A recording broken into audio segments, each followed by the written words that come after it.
Ya, mereka sholat, tapi mereka sholatnya dengan sholat sembarang, semaunya. Dari mulai takbir sampai assalamualaikum semaunya. Nggak ada dasar ilmu, kemudian sholatnya juga nggak khusyuk, nggak sesuai, nggak sah. Maka bukan bagian orang yang sholat dimasukkan ke dalam neraka sakor. Ini orang yang di dunianya merasa udah sholat, padahal nggak sah sholatnya, nggak diterima. Ya kalau nggak diterima bagaimana mau dapat pahala? Gimana mau dibalas?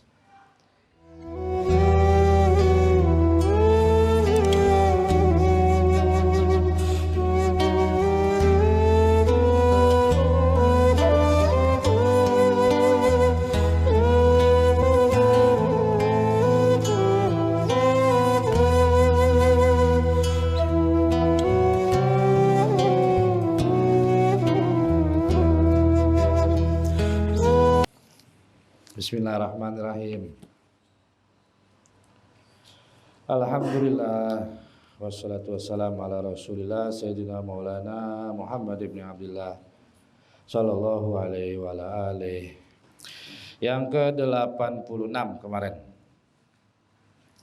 Al khaufu la yantafi wa la yazhab anil mu'min wa in kana qawiyyal iman. Rasa takut itu nggak mungkin padam dan hilang dari seorang mukmin.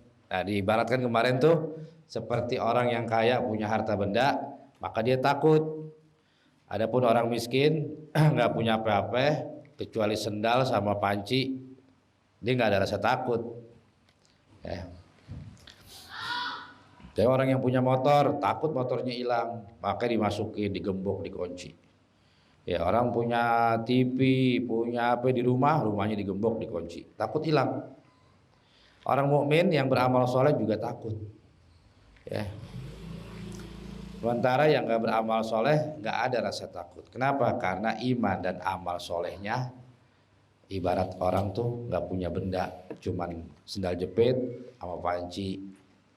Ya. Atau yang di luar rumah lah, kita di luar rumah misalnya ada keset sama sendal jepit, taruh di luar. Kenapa? Nggak takut hilang?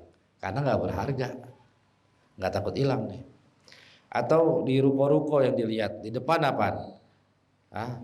Bekas ban, bengkel ban tuh kalau di pinggir jalan udah jam 12, jam 1 malam tutup, yang masih tersisa apa di depan ruko-ruko? Ban yang udah nggak kepake. Kenapa? Nggak ada nilainya. Mereka nggak takut hilang juga nggak apa-apa. Ya. Nah, gitu juga sama. Kenapa kita nggak punya rasa takut sama Allah? Menandakan kita nggak punya apa-apa. Kalau meninggal kita jadi orang miskin, ntar di kuburan terlantar. Oh, hidupin lagi ya Allah, ada mau ngaji, mau zikir, mau wirid, nggak bisa, udah habis waktunya. Ya Allah, istriku jangan tinggalin, tolongin aneh, nggak ada yang dengerin nanti. Di kuburan jadi terlantar. Ya, kayak orang kelaparan, nggak punya duit, nggak punya makanan, Pak tolong Pak, nggak ada yang ngasih, nggak ada yang bantu, nggak ada yang nolong. Atau di penjara, digebukin, minta tolong sama siapa? Udah bengap nih, babak belur.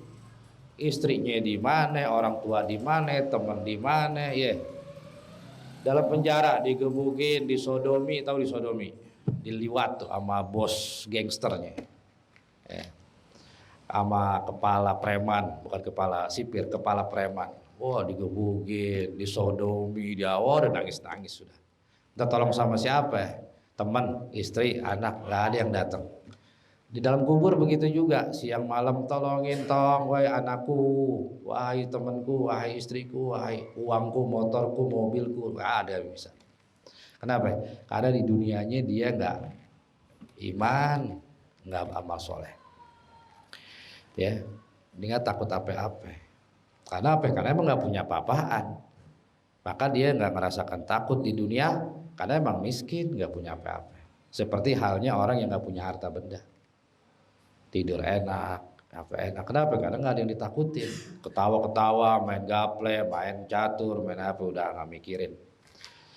Ya, tapi orang yang tabungannya banyak, misalnya tabungan di ATM-nya, di rekeningnya banyak, itu setiap bulan itu pinnya diganti, pin ATM.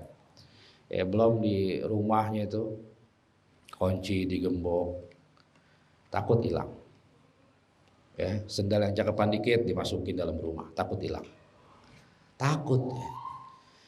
Itu ya. Nah, orang yang nggak ada takut di dunianya ketawa mulu, nggak ada berarti emang dia orang miskin. Kalau meninggal terlantar dalam kubur.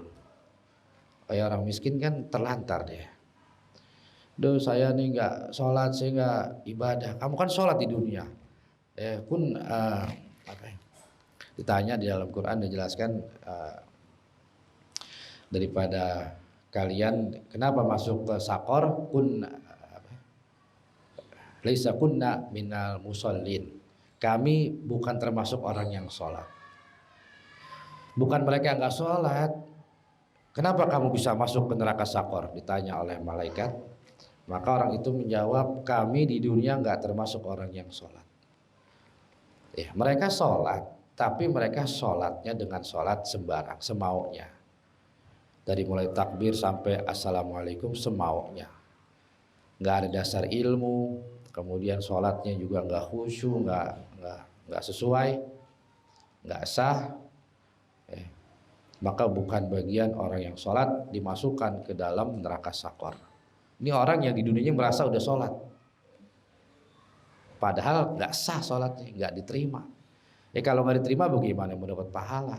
Gimana mau dibalas? Aneh bilang siapa yang ngasih aneh pinjaman 10.000, ntar aneh balikin 10.000. Nanti kalau aneh kasih lebih bonus. Aneh nggak terima apa-apaan. Mana beb 10.000? Apaan? Aneh nggak terima.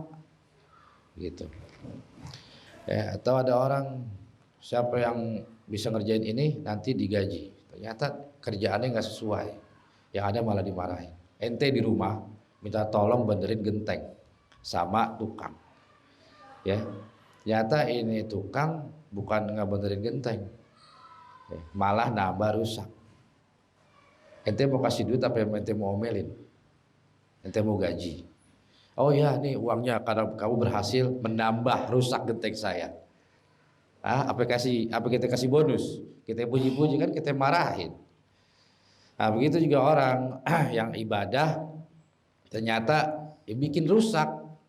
Makin ibadah makin rusak. Ya masa iya diganjar sama Allah? Selamat, karena Anda telah semakin parah gara-gara ibadah. Apa parahnya? Kamu merasa dirimu lebih sombong dari sebelumnya. Ya kan? Makin ibadah, gara-gara dulu sebelum ibadah dia orangnya tawadu. Aduh, gua parah nih, gua orangnya kotor, gua orangnya hina. Nah, gara-gara dia ngaji, gara-gara ibadah, sombongnya minta ampun, merasa hebat. Ya sama, kita manggil tukang ke rumah ternyata makin ngerusakin. Masa iya kita puji, masa kita bayar gaji bayaran bonus kasih. Kan kita marah-marahin. Nah, begitulah neraka sakor diisi oleh orang-orang yang sholat. Kenapa kamu masuk neraka sakor? Kami termasuk orang yang nggak sholat, padahal mereka sholat di dunia. Tapi ternyata sholatnya nggak benar. Jadi makin parah, makin hatinya, sifatnya, perbuatannya makin nggak benar. Maka dikategorikan bukan termasuk orang yang sholat. Ini kemarin. Kita lanjut sekarang.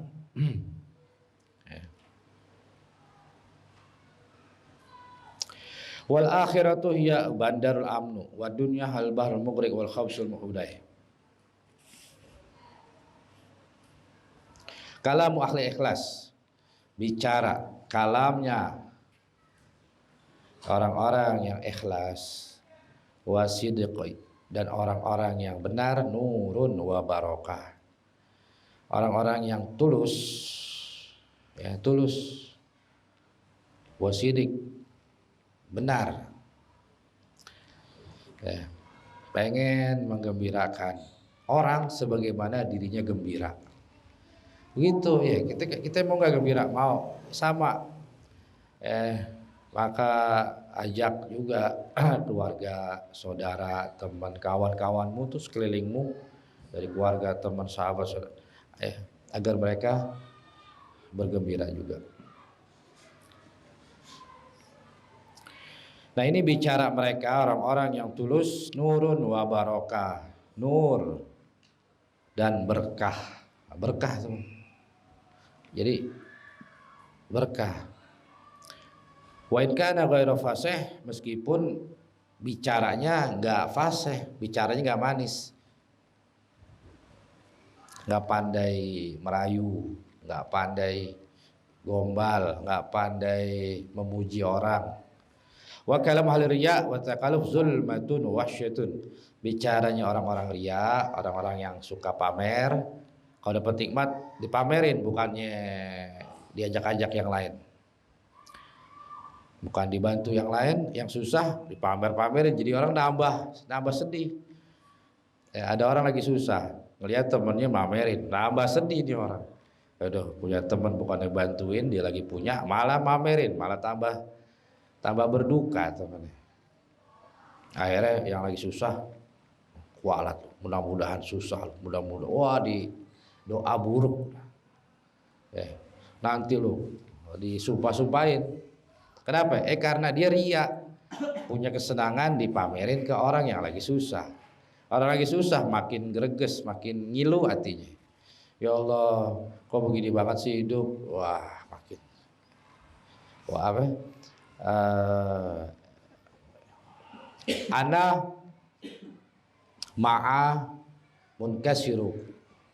Aku bersama orang yang hatinya terpecah. Orang yang hatinya pecah tuh, yang galau, yang sedih, yang susah hatinya, merintih-rintih sama Allah. Nah, Allah bersama mereka. Maka itu dihati-hatiin. Kita bikin orang sakit hati, hati-hati. Kenapa? Dia punya hati itu dekat sama Allah. Bikin orang apa sakit hati, hatinya dia, ya Allah, ya orang begini-begini. Ntar yang pamer, yang nyakitin, apa nanti dibalas. Wa kalam ahli riya takalluf zulmatun. Ada orang-orang pamer begitu, ucapannya itu zulmatun, penuh dengan kegelapan, wahsyatun, kegelisahan, wa in kana fasihan, meskipun bicaranya manis, pandai berceramah, pandai berpidato. Malam yakun lahu basiratun tahdi tala ta'abal muallimin wal muaddibina fih. Orang yang tidak memiliki basirah, mata hati, nggak peka, tahdihi akan mengajak dia, tola ta'ab, lama capeknya, al muallimin, dari orang yang mengajar, wal muaddibin, dan orang yang mendidik fih, orang tersebut capek. Tola ta'ab, tola itu tola yatulu taulan, artinya panjang, lama. Ta'ab capek ngajarin orang yang nggak punya hati, nggak punya peka, ngajarin mereka capek. Malam yakun lahu basiratun, orang yang tidak punya basirah, nggak peka hatinya, nggak sadar. Ini tahdihi tola ta'abul muallimin. Muallim, para guru-guru, orang yang wal muaddibin, dan para syekh-syekh yang mendidik itu bikin capek mereka. Kenapa? Karena punya murid hatinya nggak peka. Tola ta'ab. Ta'ab itu ta'ab parah, udah capek. Ya. Waktunya ngaji dia kondangan, dia sunatan, ponakannya sunatan, saudaranya sini. Oh capek begini. Mereka nggak peka. Kita kalau butuh aja nyari-nyari. Wah, sakit, aneh mau ini, dikejar-kejar. Padahal kepentingannya buat mereka, buat mereka berilmu, beradab. Man lam takun basirah. Kenapa? Karena nih bocah orang nggak punya basirah, nggak punya kepekaan, hatinya nggak punya mata. Tola ta'ab, capeknya lama, panjang. Al muallimin, para pengajar, wal muadibin, para pendidik. Fih. Man takabbar al haq wa ahli. Nah, lanjut yang ke-90, man takabbara alal haq. Orang yang takabur, yang sombong, yang lupa diri, takabur namanya. Man takabbara alal haq, enggak menerima hak, enggak menerima kebenaran, wa ahlihi, dan enggak menerima ahlihi, orang-orangnya Allah, ahli hak. Itu para wali, ahli hak. Kalau zaman dulu wali-wali itu disebutnya ahlul hak. Ya. Kenapa mereka ahlul hak? Karena mereka orang-orang yang berada di dalam kebenaran. Hakikat kebenaran. Ya. Yang tidak tertipu, terpedaya, terpesona oleh dunia. Itu namanya ahlul hak. Para wali-wali. Nah ini, man takabbara, orang yang menyombongkan diri alal haq kepada Allah yang hak, wa ahlihi dan ahli hak, para wali-wali. Mereka nggak percaya omongan wali, nggak mau ikutin nasihat-nasihatnya, bodoh amat. Atau sok dibilang wali ngomong dibilang sok tahu. Ibtalahullahu bizulli lil batil. Ibtalahullahu, Allah akan memberi bala. Ibtalahu, Allah memberi dia bala bizulli. Bizulli, azul itu kehinaan. Dia akan dihinakan Allah.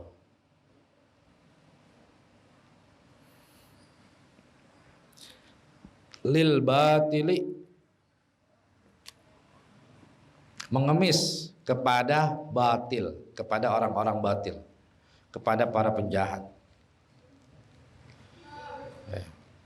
Wahai bapak yang suka korupsi, ajak saya dong korupsi. Ya, saya butuh uang.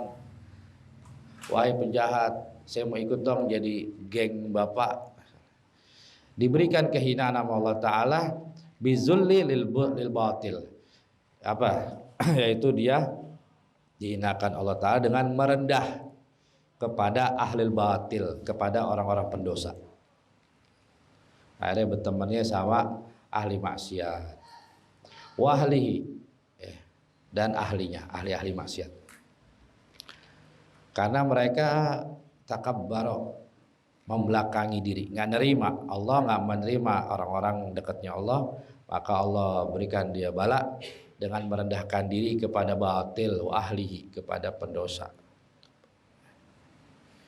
Fajtami'u alaihi inda zalika musibatani wa uqubatani, maka bagi dia mendapatkan musibatani, dua musibah, wa uqubatani, dan dua akibat. Dapat dua musibah. Wa tafutuhu, apa musibahnya? Dua musibah itu, musibahnya dia adalah dia diberikan bala musibah termasuk orang-orang batil, termasuk orang-orang berdosa. Dan dia musibah satunya lagi apa? Bizulli, dia dihinakan Allah, merendah, menghinakan diri kepada ahlinya, kepada para geng-gengnya, bos-bosnya. Ngemis-ngemis ya. Ngemis sama orang-orang pendosa, sama orang bos-bos, penjahat-penjahat, ngemis deh, minta tolong. Itu disebabkan mereka nggak nerima Allah, nggak nerima wali-walinya Allah. Wa tafutuhu, dan dia pun luput, tidak mendapatkan kesempatan. Luput itu luput, dia kelewatan. Mangkobatani wa masubatani, dua derajat dan dua ganjaran. Ganjaran pertama, apa yang dia luput? Ya, dia menerima Allah, dia senang sama Allah, itu. Yang kedua, ganjaran kedua, wa masubatani, dia mendapatkan ganjaran, mendapatkan hadiah. Ya, redonya Allah, sorganya Allah, dan dekat para wali-wali Allah. Itu ganjaran yang kedua.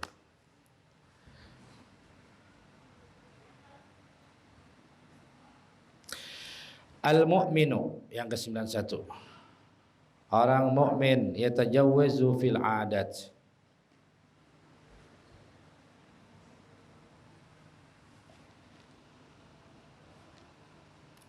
Yatajawwazu,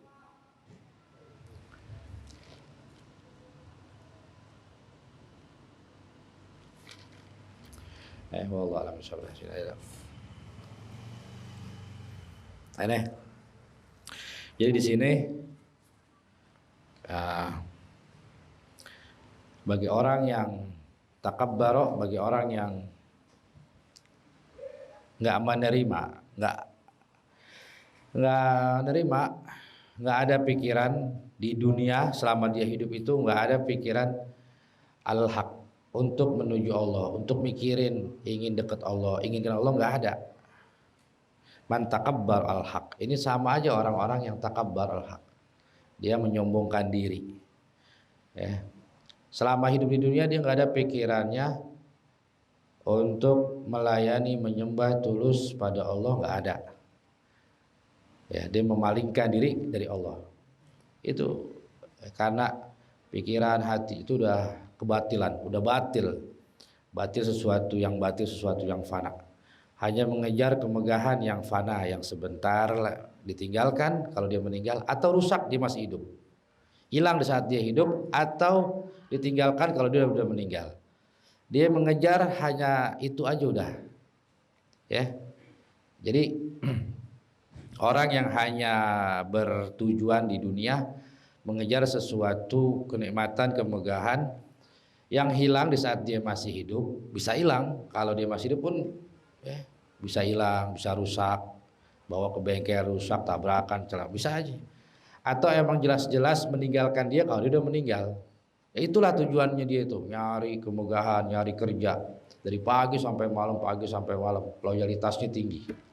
Tapi kalau ngaji ilmu sama guru sama itu nggak ada loyalitasnya, ya. Masuk ini bayar ini, wah loyalitas, parkiran 5.000, masuk kamar mandi bayar, ngaji 10.000, berat. Nggak ada loyalitas, ngaji kemalaman, jam 10 kemalaman, ngaji 1 jam kemalaman.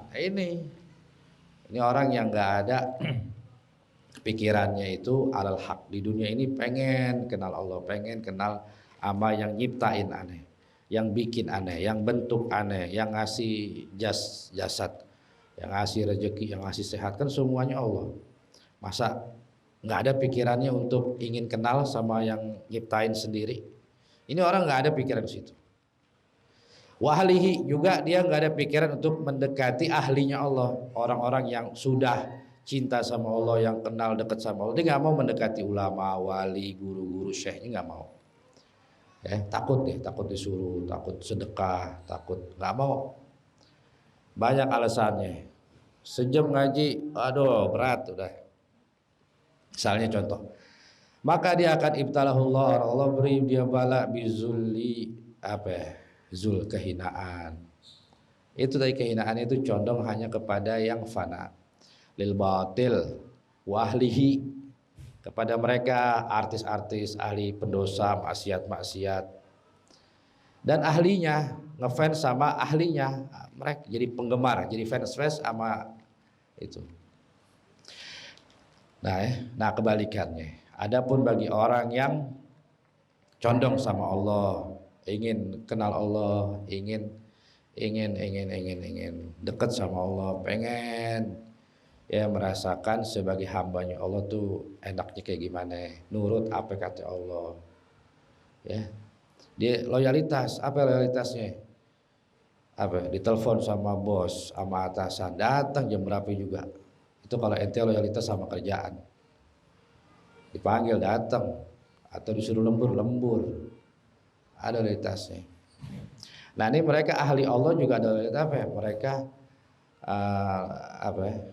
loyalitasnya dia tinggalin kepentingan pribadinya, ya, kepentingan syahwatnya, dunianya, kesenangan bersama keluarganya, nonton TV sama keluarga itu ditinggalin sama dia. Mana yang mau ngaji?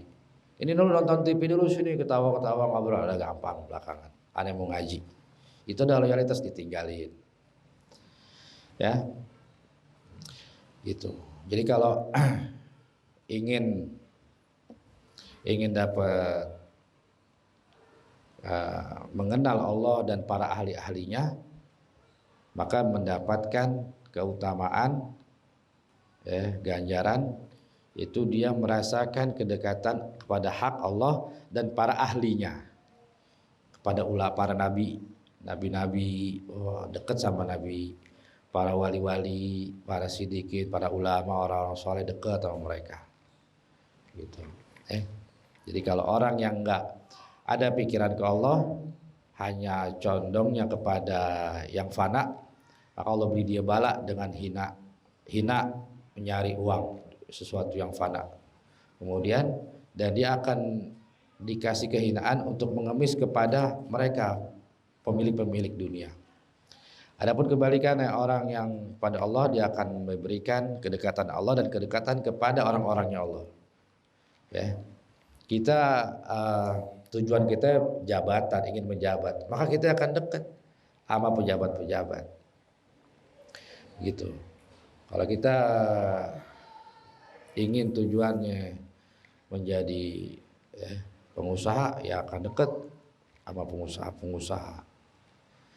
Orang yang ingin dekat sama Allah, ya maka dia akan dekat dengan orang-orangnya Allah, para nabi-nabi, para rasul. Itulah orang dekatnya Allah. Ya. Nah, orang yang ingin dunia, maka dia akan dekat dengan orang yang kerja keras. Itu baru pulang jam 11 malam, iya. Itu baru pulang jam 11 malam, iya. Dia akan dekat sama orang-orang kayak begitu. Kenapa? Karena emang dia aja sendiri pencari dunia, maka dia akan dekat kepada orang-orang yang mati-matian nyari dunia. Dia nggak benar pendosa, maka dia sama ternyata ahlinya, temennya ternyata dosanya lebih sadis, lebih berani lagi maksiatnya, dosanya lebih nekat, lebih banyak lagi. Itu karena mereka jauh dari Allah Ta'ala.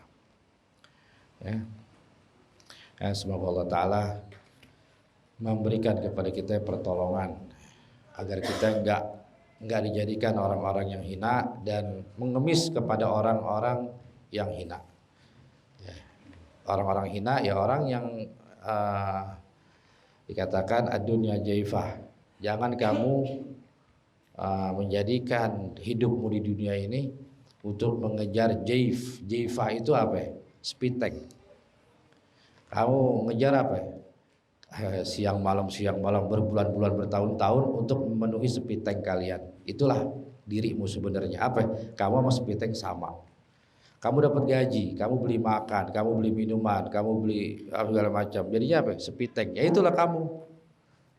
Adunya jaifah. Jangan kayak begitu.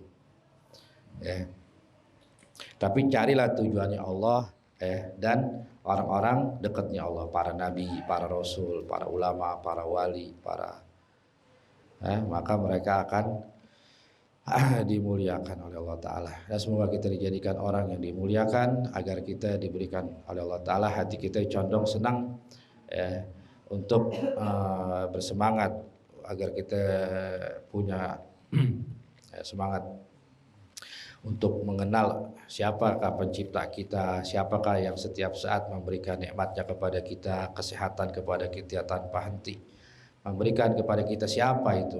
Kita nggak ada pikiran, nggak ada loyalitasnya, perhitungan banget, setengah jam, 1 jam, 1.000, 2.000, 20.000, 50 perhitungan. Sementara padahal semua yang ngasih ya Allah juga, tapi kita untuk terima kasihnya ogah. Padahal semua 1 juta, 2 juta, 3 juta gaji itu dari Allah juga. Tapi terima kasih mau dekat aja ogah. Nah, ini kebangetannya kita di situ. Semoga kita jadikan Allah Ta'ala menjadi orang-orang yang diberikan kesadaran agar kita dimaafkan Allah Ta'ala dengan kehinaan, dengan dosa-dosa yang kita tidak sadari, dengan sul adab, dengan kurang ajar, dengan golil adab, dengan kurang ajar, nggak sopan sama Allah, nggak terima kasih sama Allah Ta'ala. Mudah-mudahan dimaafkan dan kita diberikan kesadaran agar kita berterima kasih kepada yang memberikan kita sehat, memberikan kita uang, gaji, kerjaan, tangan, kaki, semuanya Allah yang kasih, semua Allah yang beri. Maka kita ngaji ini diantara cara kita terima kasih sama yang kasih kita gaji, sama yang kasih kita anggota badan. Apa cara ngaji? Masa ngaji aja berat? Padahal ngaji itu cara terima kasih. Alasannya kondangan, sunatan, apa segala macam. Ente bisa kondangan itu gara-gara yang ngasih ente sehat. Makanya dalam para manakib para wali, mereka lebih rela meninggalkan takziah anaknya meninggal daripada meninggalkan taklim. Anaknya ada yang meninggal, ada tahlilan, udah ngaji dulu, ntar baru takziah. Padahal anaknya yang meninggal. Kenapa? Karena itulah cara dia bersyukur, terima kasih ibadah Allah itu dengan ilmu. Ente kalau jalan nggak ada plang gimana, nyasar kemana tahu. Ke hutan nggak ada ketemu jalan keluar ya. 3 bulan jadi torik gitu. Apa ya? Pulang cuma jasad. Kenapa? Karena nggak ada plang.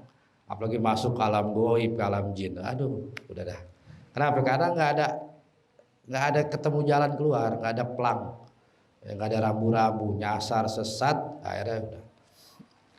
Nah kita dengan ilmu itu kita dikasih jalan keluar. Ini jalan menuju ini, jalan menuju ini, jalan menuju, apa ya itu ilmu. Nah kita terima kasih sama Allah Ta'ala caranya dengan ilmu. Dengan ilmu kita bisa ibadah.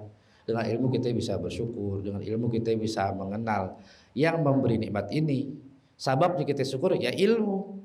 Dari mana kita syukur? Kalau kita nggak tahu siapa yang memberikan kita, siapa yang ngasih, nggak tahu, pokoknya dari situ. Nah gimana kita mau terima kasih kalau kita nggak tahu yang ngasih siapa? Ya mudah-mudahan Allah Ta'ala jadikan kita orang yang mau berterima kasih kepada yang memberikan kepada kita dengan cara nyari ilmu, ngaji, ya nyari ilmu, ibadah, itu cara syukur pada Allah Ta'ala. Ya la syakartum la azidannakum wa la in kafartum inna azabi lasyadid. Kalau kamu membelakangiku, nggak mau ngaji, nggak mau nyari ilmu, nggak mau nyari cara untuk mengenalku, nggak mau terima kasih, syadid, inna azabi lasyadid. Entar rasain hidup ente. Ya punya istri durhaka, punya anak durhaka, punya harta dibikin susah, punya benda semuanya bikin ente pusing. Nah, entar rasain. Semua yang ente kejar selama di dunia bikin ente jadi susah. Ketika punya anak ngelawan, punya istri durhaka, itu apa? Sebab ente juga. Kenapa istri ane durhaka? Kenapa anak durhaka? Kenapa ane sama duit sedih terus, pikirannya miskin terus, fakir miskin terus sama uang, padahal duit punya. Itu karena nggak mau kenal siapa yang ngasih, nggak mau ngaji, nggak mau ibadah, ya hanya sebatas rutinitas, waktunya ta'lim, waktunya sholat, ya, tapi kita nggak ada kesadaran. Nggak ada butuh, nggak ada rasa butuh kepada plang-plang tuh agar kita menemukan jalan yang lurus, jalan yang benar, jalan pulang, jalan kembali. Innalillahi wa inna ilaihi raji'un. Roji itu kembali. Ya, ente pergi nggak tahu jalan pulang gimana ya coba. Ente lahir ke dunia kemudian nggak tahu jalan kembali ke Allah gimana. Itu maka plang itu adalah ada di tangan guru. Kalau ente nanya sama orang itu pelit nggak mau ngasih alamat. Kenapa? Gara-gara ente nanya songong. Naik motor, brum brum, Pak, Ciledug mana Pak? Didiamin ente. Itu ibaratnya nih, ibarat kita lagi mau nanya tapi dengan cara yang kurang ajar, yang gak sopan, didiamin atau bang, udah cari sendiri sono. Tapi kalau dengan cara yang benar, yang baik, mesti Pak, saya mau tanya alamatnya di mana? Nah mereka yang memiliki alamat, para guru-guru yang ngasih alamat. Ya, mereka para ulama, para syekh, para mursyid. Nah mereka cari mereka ulama, guru, syekh dengan sopan, dengan memberikan hadiah. Tolong Pak kasih tahu saya. Tadi unjukin mereka plang-plangnya itu. Ini nah tadi kasih jalan kembali, jalan pulang. Sampai rumah, alhamdulillah ketemu jalan Ciledug Raya. Coba itu lagi nyasar di Gunung Salak, di Gunung Pangrango atau di Gunung Semeru, di Gunung, wah lah bekas. Nah, ketika ketemu jalan pulang, jalan Ciledug Raya, gira, ketemu jalan kembali. Innalillahi wa inna ilaihi raji'un. Itu bukan orang buat meninggal doang sebenarnya. Itu bagi orang meninggal atau orang dunia itu sebutnya musibah. Tapi bagi orang-orang Allah Ta'ala ahlil hak lagi itu, kembali orang-orang yang kenal Allah, innalillahi wa raji'un, kita kan dari Allah, kita kan dari rumah nih, ntar pulangnya kemana? Ya ke rumah juga. Nah, kita berasal dari Allah, kita pulang ke Allah. Nah pulang ke roji, kita kembali ke Allah juga ada caranya. Kita pergi naik apaan, ya pulang naik apaan. Ya, jangan bisa pergi doang nggak bisa pulang. Nah, bisa lahir ke dunia tapi nggak tahu cara pulang. Itu baru ideologi beneran tuh, baru bendera kuning itu mah musibah. Tapi musibah sebenarnya apa? Orang yang masih hidup tapi ideologi apa? Mereka hidup di dunia tapi nggak tahu jalan kembali ke Allah. Berasal dari Allah, Allah ciptain, Allah tentuin, tapi nggak tahu cara pulang. Maka dia udah bendera kuning sebelum dia meninggal. Apa? Mereka yang di tengah hutan kesasar nggak ketemu jalan pulang. Udah, dia udah pasrah udah. Meninggal di kubur apa namanya hilang di tengah hutan, nggak tahu jalan pulang. Jangan sampai ya kita masih hidup tapi secara hakiki hakikat kita dikategorikan orang yang meninggal atau orang yang udah meninggal dalam hutan karena nggak ketemu jalan pulang, nggak ketemu jalan kembali kepada Allah Taala. Ya, mudah-mudahan Allah Taala jadikan kita orang yang dari Allah kembali kepada Allah Taala. Bukan hanya kalimat dari Allah kembali ke Allah, tapi itu makna itu luas. Ya, bukan hanya bagi orang yang meninggal, tapi kita dari Allah kita harus kembali ke Allah.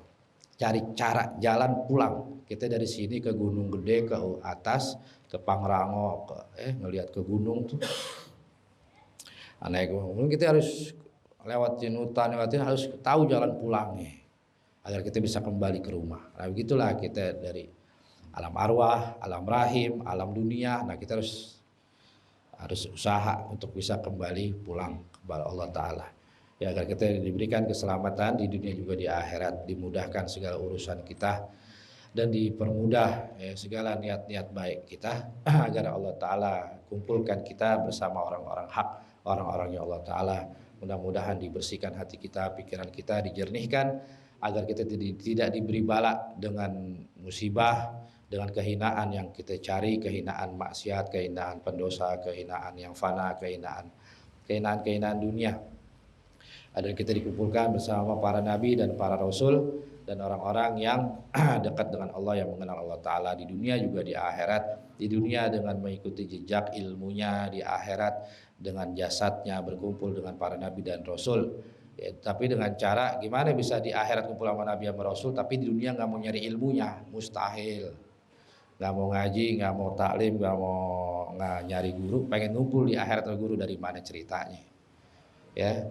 Wallahu a'lam bishawab. Subhanakallahumma bihamdika asyhadu an la ilaha illa anta astaghfiruka wa atubu ilaik. Amiltu su'an wa zalamtu nafsi faghfirli dzunubi kullaha fa innahu la yaghfiru dzunuba illa anta.